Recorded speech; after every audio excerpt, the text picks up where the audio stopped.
of course, like to acknowledge that we are having this meeting on the unceded traditional territory of the Comox First Nation. It's nice to see people in the room again. It's actually fairly recent. Oh, sorry. And just for your information, if you need the washroom, it's just down the hallway to the left. The muster station, in case of emergency, is in the parking lot. You can exit the doors right here or through where you came from. So with that, sorry, let me pull up the agenda. We're going to start with a delegation. And I guess we're going to move receipt of a delegation, Richard Spencer, Tom Moffat, and Donna Duckert. Thank you. Moved by Grant, seconded by Director Hillian. So I'll ask the delegation if you can come and sit here. That would be great. Yeah. And just for procedure, we give delegations 10 minutes. I'll give you a couple minutes warning when you get close, because most delegations tend to go over. So let me put your mic on. If you click on the button, I'll be able to move you. Thank you and welcome. Okay, thank you. Well, thank you for receiving us today with open minds and open hearts. Imagine sending money to TELUS for internet. You attempt to go online, but your access is denied. You contact TELUS and they blame a faulty satellite for the problem. Obviously, you have concerns and questions. When will service be restored? What concessions will the corporation make to satisfy the customers? Surely the customers are not expected to continue paying during this period of no service. How many months would you calmly wait? How would you explain the situation to your homeschooled children who can really benefit from the access? How do you feel when you find out your next door neighbor has had no service interruptions?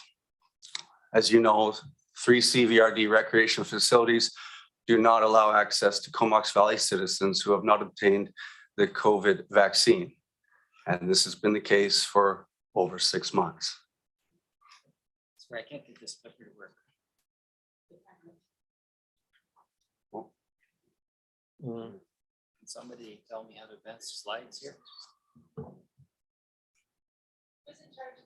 Anyone? Yeah, I think we can get it from here if this is not working. Yeah, just call when you want. There we go. Oh, you have it? Yeah, great.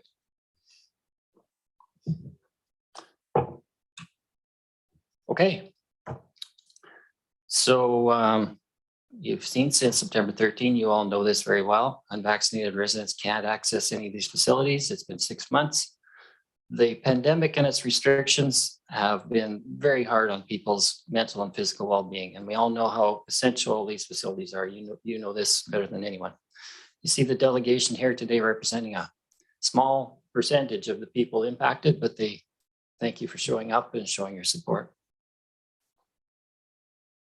So how many people have been excluded? Well, I ran some numbers, and as you can see, there's over 5,000 people in this valley who have been excluded from using these facilities. So I just wanted to share some personal stories with you about how many people and what sort of impact that's had on people. So some families, for example, you see some in the room here. You guys hear me okay? Yeah. So family number 1, our story is not unique, but I have 2 sons, 5 and 3-year-olds. They're at a prime age at which can benefit from extracurricular activities offered by the rec centers in normal circumstances. Instead, we have nowhere public and indoor to go all winter long. It's the worst winter ever. Family number 2, we have young kids. We can't skate or swim with them. They cannot do extracurricular activities that would help them stay fit and healthy during the winter. Why are we paying taxes going towards facilities we can't use? Many more stories from families. I'll share some stories from seniors. Senior number 1, we'll call her. I had hip surgery in April and never was able to go to the pool for swimming exercise, which was the recommended therapy to recover from the surgery. Senior number 2, I went to the aquatic center to cash in my swimming pass as I wasn't allowed to use it. As I went into the building, the sun was shining through the windows and there were people inside enjoying the beautiful facilities.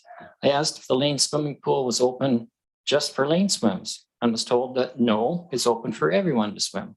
Well, apparently it's not open for everyone. Now a story about someone with a disability, which happens to be my son.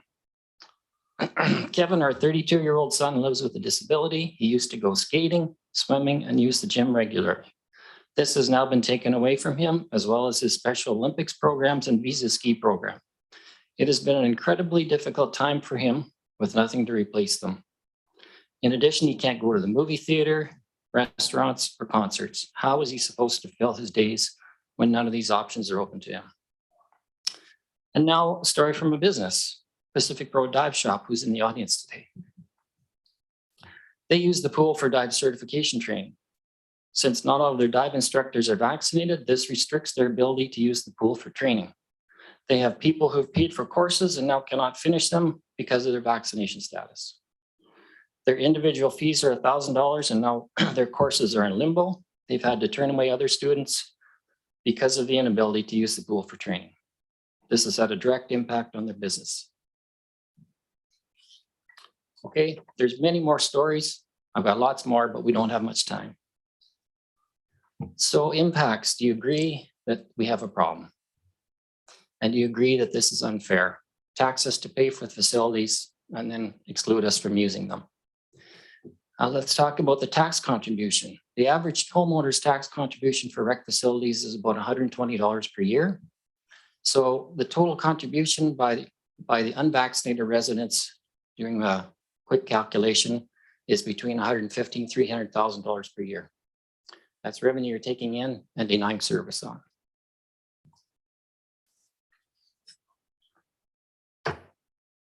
Okay, now we know the vaccine passports are being revoked or terminated, thank God, on April the 8th.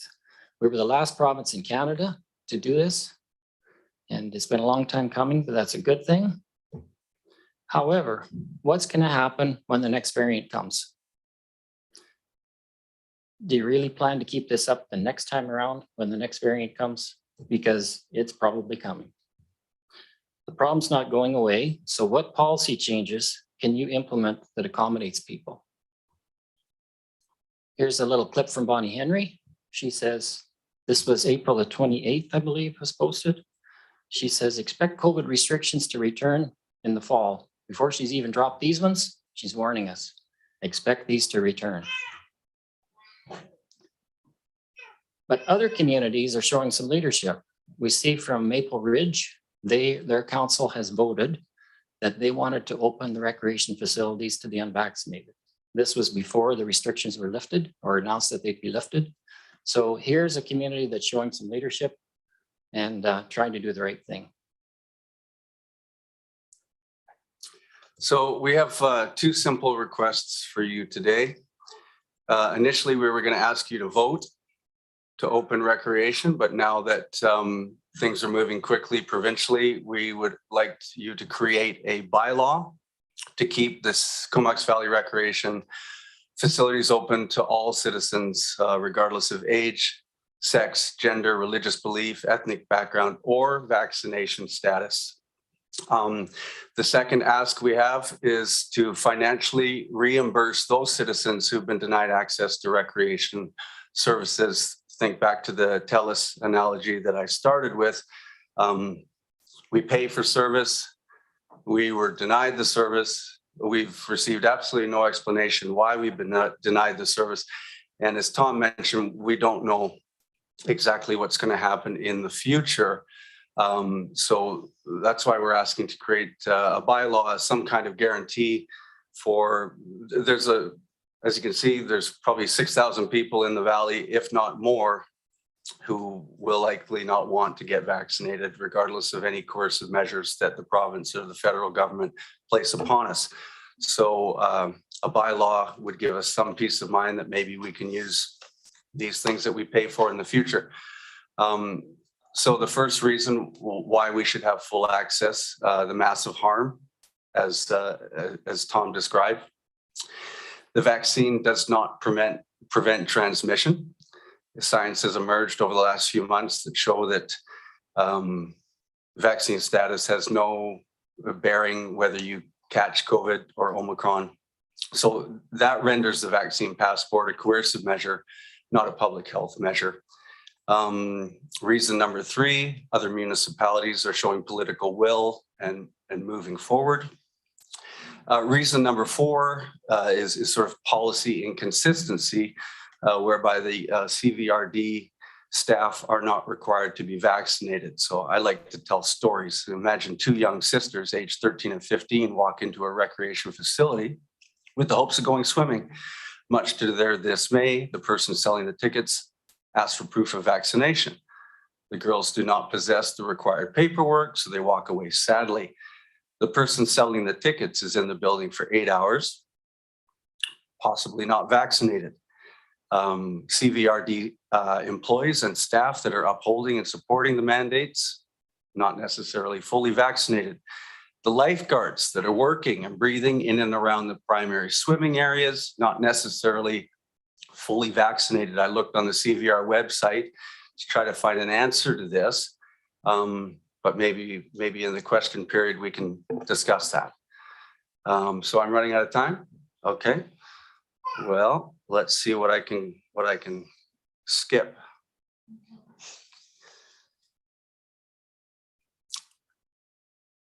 Well, people that are vaccinated may not have noticed some of this discrimination.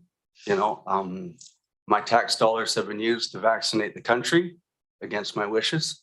My tax dollars pay for the CBC to insult me and socially shame me and my young children. And my tax dollars are put towards local recreation facilities that I'm barred from using because I believe in the Canadian Charter, medical autonomy, and the right to choose. You have the power to do the right thing. And I please use your voices to stand up for the rights of your fellow citizens. People who have chosen to not take the vaccine have shown they are capable of making their own healthcare choices and decisions. We do not need policies that supposedly protect us, while in fact they do the opposite. And I'll end today with this quote from the CVRD website. Our values, coupled with a commitment to leadership, excellence, and a resolute focus on serving the residents of the Comox Valley, help to create an organizational culture that is second to none. So all we're asking today is that you honor that commitment to serve all of the residents of the Comox Valley and not just a portion. Thank you. Thank you very much for a good presentation, and we may call on staff actually to give an update, because the Recreation Commission, since Dr. Henry's orders came, we haven't really gotten an update on what the next few weeks will look like. But as a matter of policy, the CVRD has pretty much followed all the provincial rules, whether they align or not. But for the last 2 years through the pandemic, I'll pass it over to Dr. Hillian. Thanks, Chair, and thanks for the presentation. I'm just curious about whether you've done any at least legal research to determine whether a local government bylaw can actually trump a provincial order. Well, I've done a tiny little bit. This whole business is new to me. This is not a paid position. This is just something I've done out of my time. The community charter is a little bit vague. And it seems that the political government can trump regional governments. But I'm wondering, since the regional district receives no funding from the provincial government, if it wouldn't be possible for the regional district to go out on a limb and show some political will and act as spokespeople for all of their taxpayers? Well, of course, that raises the second question. When you talk about all of our taxpayers, I'm assuming you do believe in the democratic concept of majority rule? You may have to enlighten me. One of the basic premises of a democracy is the concept of majority rule. And that's how our elections are governed. And that's how our laws are made. Staff will correct me if I'm wrong, but any bylaws that this local government organization passes have to be within the laws of the province. And we can't pass a bylaw that somehow overrules the jurisdiction of the province. That's pretty fundamental to our system. And if we can talk to the chair, that's right. Sorry, Chair. I don't know whether staff want to comment on that, but I just thought it was a point worth clarifying. Staff may have some information on what is possible and not possible in regards to passing bylaws that may, I don't know if our CEO wants to comment. Yeah, certainly. It's a fair question for the group to ask of you, but there are restrictions that a local government does have. We are children of the province, and as such have to abide by the laws that govern us. And there's certain responsibilities that both the federal and provincial government have that they have not relinquished to local government, and certainly the response and public health orders that were adopted by the province throughout the pandemic are an example of that. Laws that are the responsibility of the province as opposed to local government. Yes, well, Daniel. Go ahead. Daniel was absolutely candid at the beginning of our discourse, probably 3 or 4 months ago, that likely nothing would, on a regional level, you'd likely be able to do nothing because the province wouldn't allow it. Being an unvaccinated person through this pandemic, I felt like I had to do something. We've had all kinds of vitriol directed towards us, including from the Prime Minister. So it just basically, I wanted the plight of certain people to be known by the regional district, and that many people have been denied service. And if I may, speaking from the chair, the last 2 years has been a lot of, I think everyone has noticed, a lot of figuring things out as we go along at the province and at all level of governments. And perhaps in what you're describing here is what lesson can we learn for the future? And is there other things that we can consider? Is there Director Grant is next, I believe. Over this way. Are you on? Sorry, there you go. There we go. No. So I was just wondering, they brought up some concerns here regarding bylaws that we could do to open things up. Will there be a staff report coming at a future meeting that would address some of the issues that they brought up? In particular, the one that I have always struggled with is that staff can be in there unvaccinated, but the public can't. That never made sense to me. I understand from our point of view why that had to happen, but I would like to get some clarification on some of these issues. So, as it stands now, Mr. Chair, we're not bringing forward a report, but if as a result of this delegation, you have questions of staff, by all means, you can ask that and we can respond back to you and provide you with more information.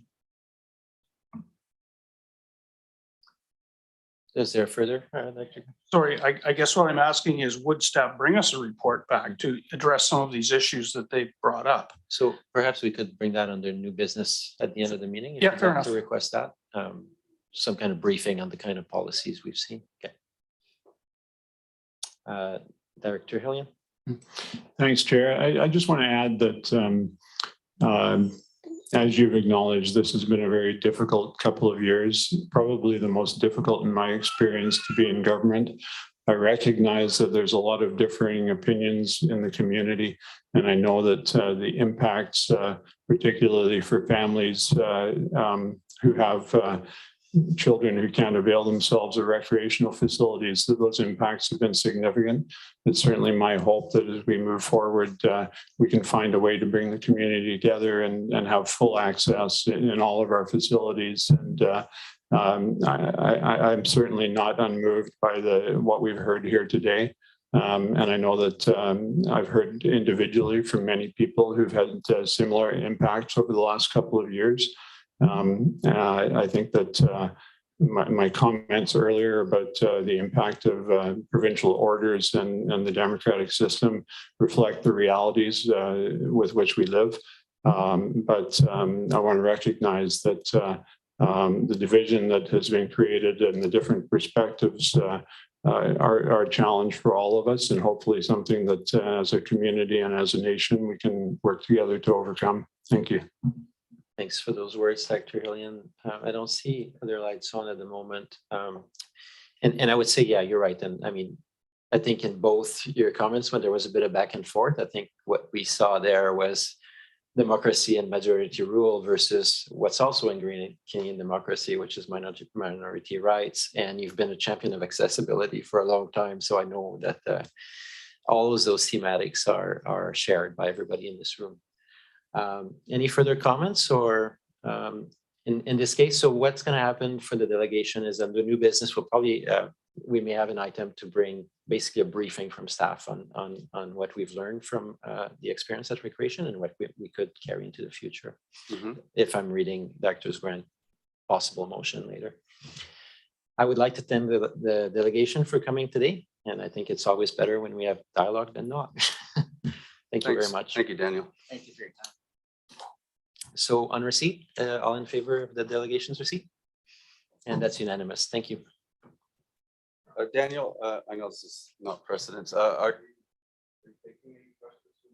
No, not from the gallery today. No, unfortunately. But feel free to keep emailing. We've gotten a lot of emails on these topics or phone calls. So yeah, thank you.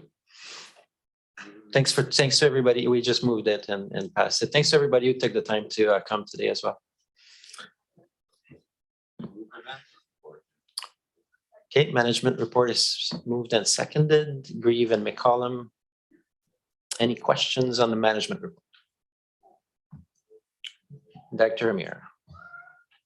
Yeah, I had a couple of things that I was just wondering if we could have an update on from staff. I think probably item number 3. I don't know if staff could give us an update on the priorities in the asset management, how that volunteer engagement, how that's going. I know it's still in progress, but that one, and I think there was one more, but I'll let if staff can answer that. Mr. Chair, if I could just ask Jennifer Zabidin to come to the mic and comment on item number 3 and its status. Thank you, Jennifer. Through the chair. Currently staff are working with one of the groups actually that has a big volunteer base, the Comox Valley exhibition. They were looking to have a volunteer fair. So that's kind of where we wanted to start the process with them. And we've been working with them on booking a date. And I know that they have had a turnover of volunteers, members, and until they, I think, get their members back up to the amount, they've asked to hold off on having a volunteer fair, and that's where we want to start the process, because there's a vast amount of people in the community that want to volunteer and want to be involved, and we thought that would be a really good starting point. With the last couple of years with COVID, that volunteer fall fair has been delayed or canceled 2.5 times. Okay, thanks. If I may ask just one more, the financial assistance program, just wanted to hear how that's going, because I know it's a multi-jurisdictional program. So how has that been able to roll out more, and just an update on that? Through the chair, right now we have the one trial going on that started in January. That one's been very successful so far. Staff will be coming forth either in May or in July with their next staff report with an update of preparing to move the next steps for an all access pass throughout the whole municipality. And it would start by coming first to the Rec Commission, and then from there the other municipalities would see the staff reports coming forth to them. Thank you. Thank you. Thank you. Any further on the management report? There being none, all in favor? Thank you. That passes. Next is on the report, 0 emissions fleet vehicles for receipt. Thank you, Grant and Cole Hamilton. over to staff. Thank you very much, Chair and Directors or Commissioners. And Mike Zabarski is on the Zoom call and will provide a brief presentation. This was an item that came or arose at your last meeting, and you had questions about a policy that the board has adopted. So Mike Zabarski. Yeah, good afternoon. Hopefully you guys can hear me and see me. I'm just going to share. I'm going to share my screen here and give you guys a little presentation on the Fleet Policy Amendment. Bear with me here. Okay, I think you guys can see the presentation. Okay, so yeah, thanks for having me here. So the fleet policy that CVRD has was amended back in November by the CVRD board, and this report that's on the agenda is from that meeting. And I've just kind of created a quick presentation to summarize what we've done. So as some of you may know, vehicle emissions are the largest source of greenhouse gases in BC. They're the second largest source of corporate emissions for CVRD. The BC climate plan requires 100% of light duty vehicles, vehicle sales to be zero emissions by 2035. So the writing's on the wall. We're transitioning towards an electric fleet. And when we're talking about zero emissions vehicles, they basically entail battery electric, which is like a full electric car or truck, a plug-in hybrid or extended range electric, which is kind of a hybrid vehicle with the benefits of an electric car added in. So they can typically do 50 to 100 kilometers on full electric, and then they move into a hybrid mode where they cycle back and forth between battery and gasoline powered engine.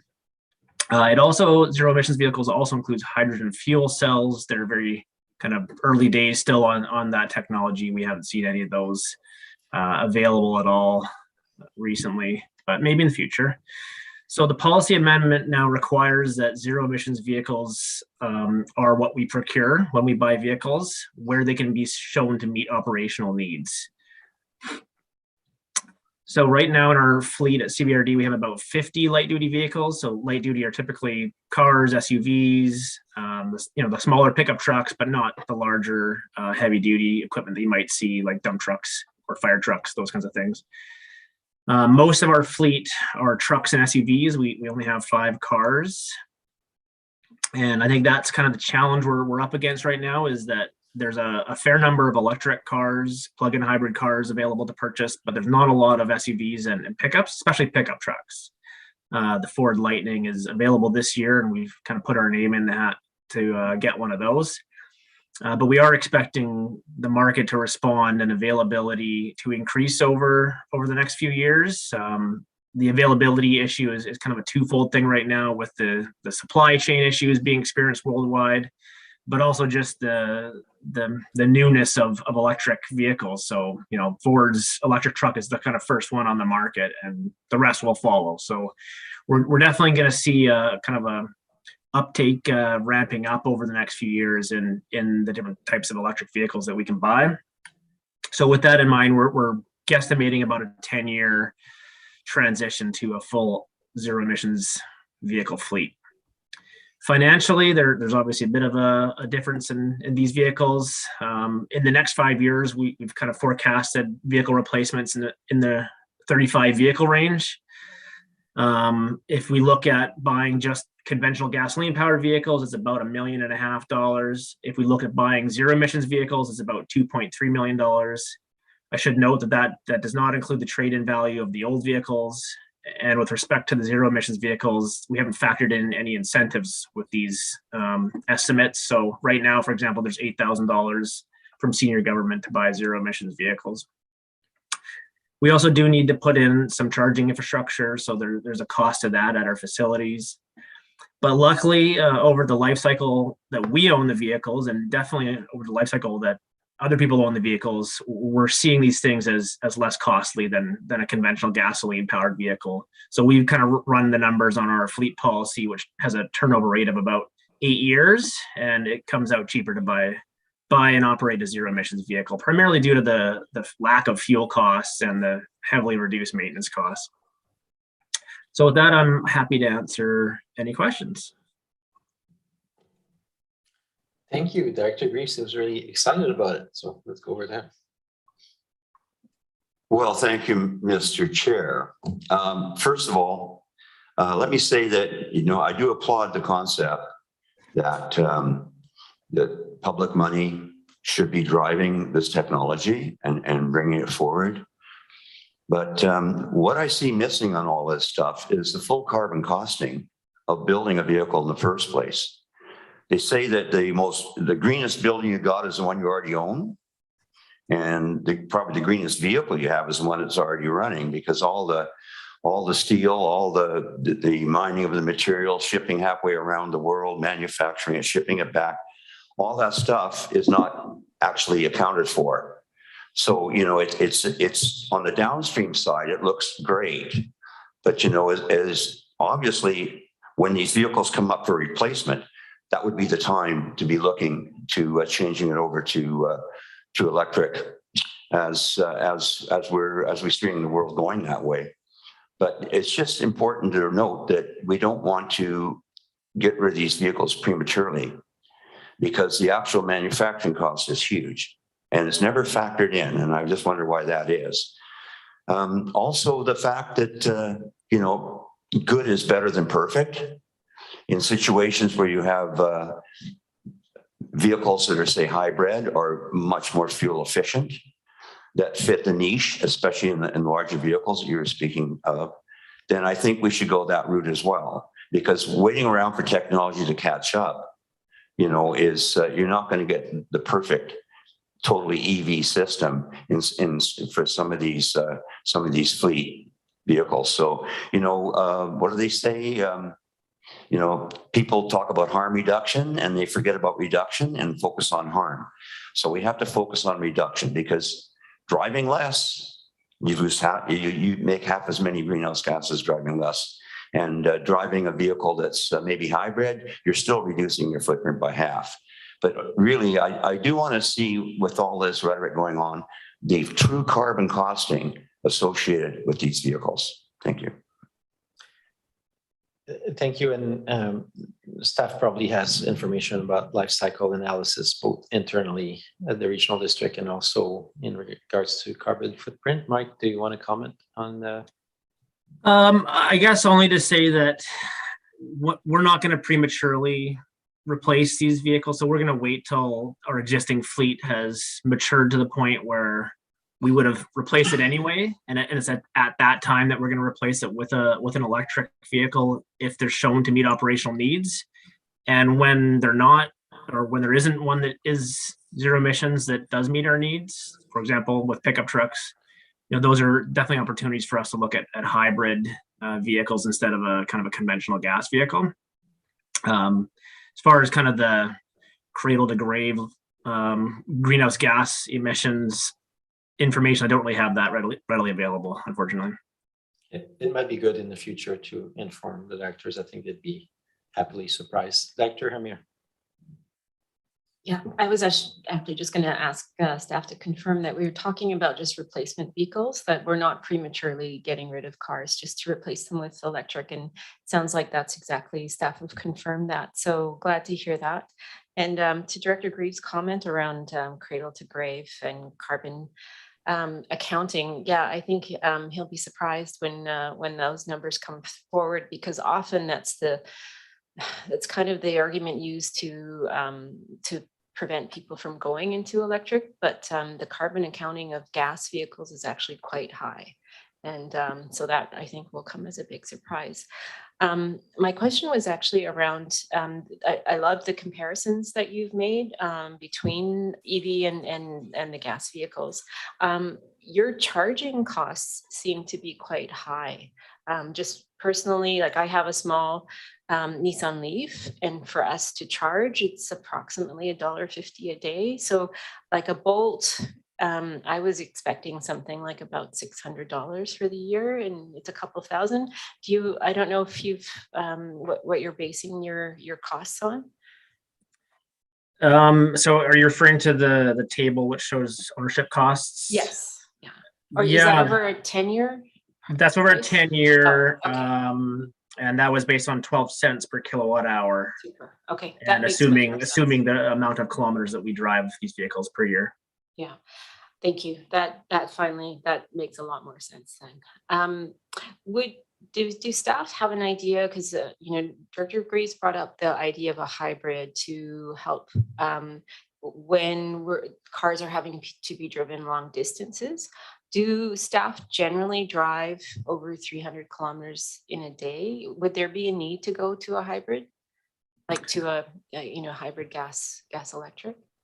Yeah, we do have on occasion the need to drive longer distances. For example, if there's meetings out of town or courses out of town, some of our solid waste vehicles would be driving some of those very remote sites like Zabalos and Tassis. Okay.